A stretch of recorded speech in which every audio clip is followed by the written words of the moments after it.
Bakı Uşaq və Gənclər Teatrı yeni layihəyə start verib. Addım-addım vətəndə adlanan layihə çərçivəsində kollektivin ilk səfəri Lənkəran Dövlət Dram Teatrına olub.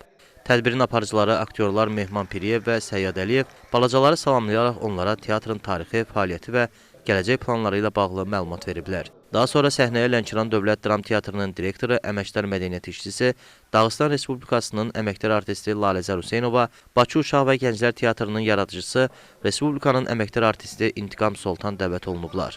Qeyd olunub ki, Bakı Uşaq və Gənclər Teatrı hər zaman özünün sadiq kiçik yaşlı tamaşaçılarını düşünərək, onların asudə vaxtlarının xoş keçməsi, eyni zamanda mənə zənginləşməsi üçün dəyərli tamaşalara yer ayırır. Milli mənəvi dəyərlər üstündə qurulan tamaşaların uşaqların formalaşmasındakı əhəmiyyəti qeyd olunduqdan sonra, Lənkəran Dövlət Dram Teatrının aktrisası Gülər Kərimovanın ifasında balacalar üçün şən mahnılar ifa olunub.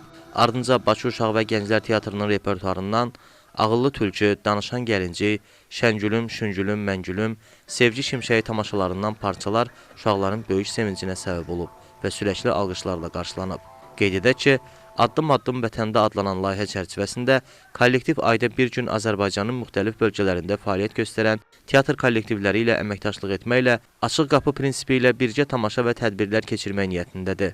Layihənin əsas məqsədi Bakı Uşaq və Gənclər Teatrının bölgə teatrları ilə əməkdaşlığı gücləndirmək, regionların mədəni inkişafına dəstək vermək, bölgə tamaşaçıları ilə birbaşa ünsiyyətdə olmaqdan ibarətdir. Əyyub Türkay, Hüseyn Rzayev, Elviz Nəsirli, Lənkəran.